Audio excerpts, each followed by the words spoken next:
ขอ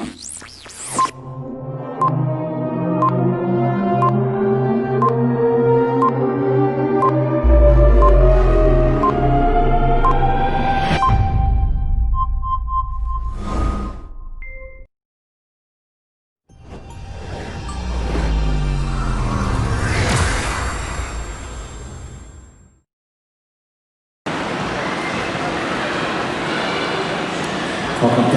สำหรับเจ้าของเรื่องผู้บริหารที่ทำสาธิตและก็คือว่ามีคำถามเป็นคำถามที่ดีนะสำหรับให้ประสบการณ์กับน้องๆของประกวดและการทั้งต่อมาก็ดีนะแต่ว่าในแต่ละความคิดหรือว่าการพัฒนาของงานแต่ละศาสตร์กันแน่นอนว่ามีมุมที่แตกต่างกันแน่นอนแต่ทั้งนั้นทั้งมวล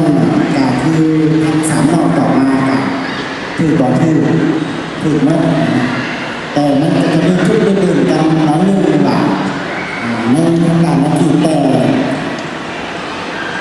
เป็นอย่างที่ส่วนตัวด้วยเราที่มาคำตอบและก็เป็นผู้ที่ชัดเจนในเรื่องนี้ขอมอบรางวัลให้กับหมายเลข 2หมายเลข 2เนาะผู้ใดหมายเลข 2